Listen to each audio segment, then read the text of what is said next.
today we are going to learn a dissection of the heart. So the heart which is placed here is the goat heart, and I have got the model also. So I will explain a little bit about the model. Then afterwards we will go ahead with the particular the heart model, so that you will understand in a better way.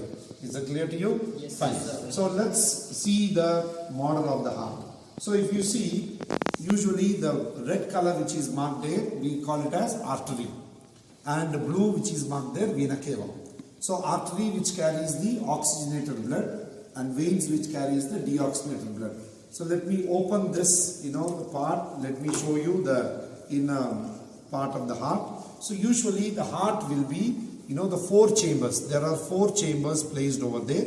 So the four chambers, upper two chambers and lower two chambers.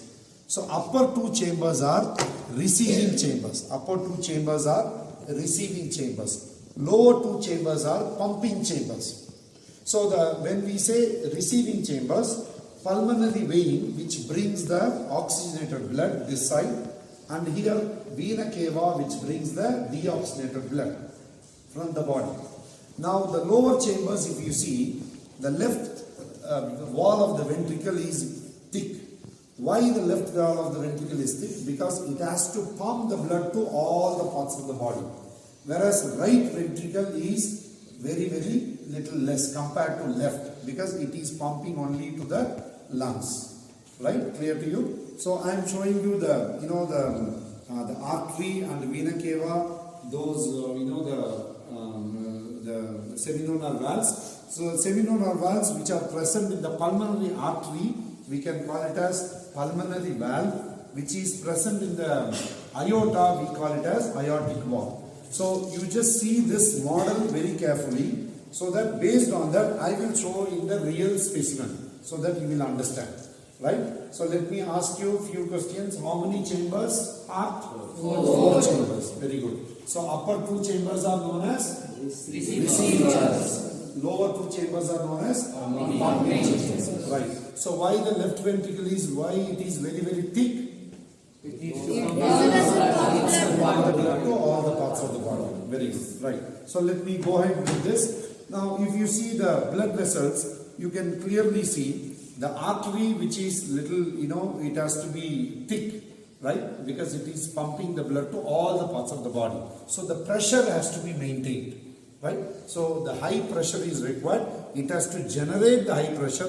The wall, I mean the left ventricle, it has to generate the high pressure and send the blood with high pressure, right?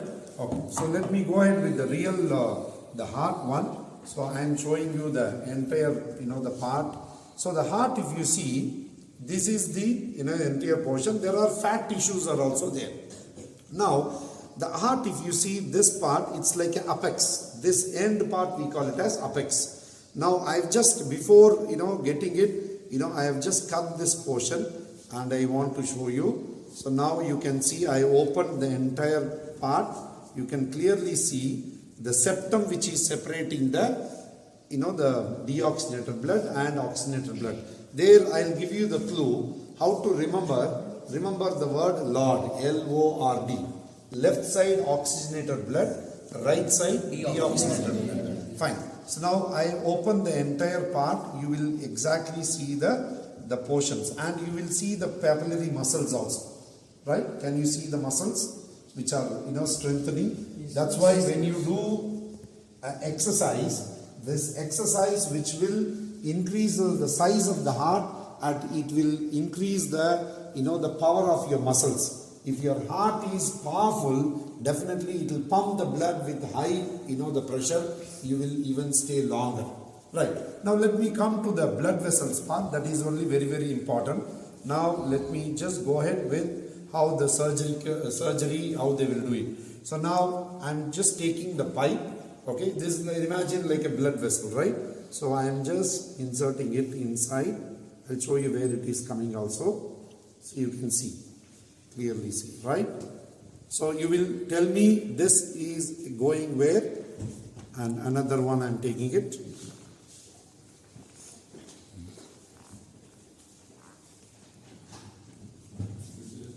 So this is the one, and this one, again which is going this direction.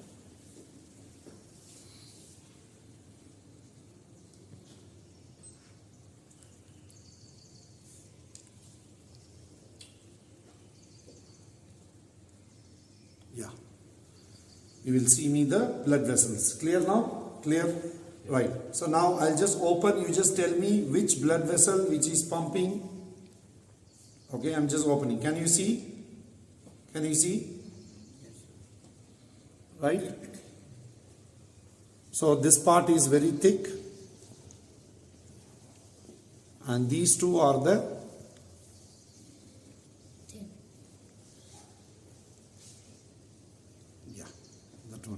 Can you make out? See the pipe, right? So we can even pour water how the blood supply is going to the heart muscles. You can clearly see. So the down which is coming the inferior vena cava. On top is the superior vena cava. Clear now? Can you see how it is fixed? Yes, sir. All it's clear now?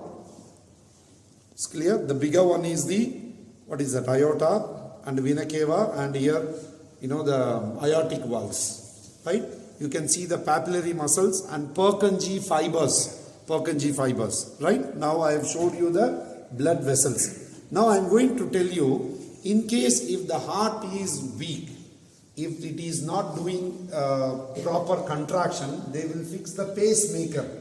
The pacemaker is the artificial device which can be fixed in the right atrium, right side. So now I am showing you this. Which part is this is the 4 chambers, right? I understand that this is the upper chamber, lower chamber, upper chamber, lower chamber. So this part, they will fix the right atrium, they will fix the pacemaker. So the pacemaker, which initiates the contraction will be initiated. As the contraction is initiated, the electrical impulse which will be going through the, the apex of that is the septum of the heart, and it will reach the apex of the heart. So it means all electrical impulses which will be coming to the apex of the heart. From there the electrical signals will be pumped. Okay, impulses. So what is, if suppose anybody is having the weak heart, the muscle, or weak, the heart, the output, they can go for this kind of, artificial pacemaker. Is it clear to you? Now got it? So the pacemaker will be fixed in the right atrium of the heart, right? So I am showing you one more time with the blood vessels. Everything is clear. Any doubts?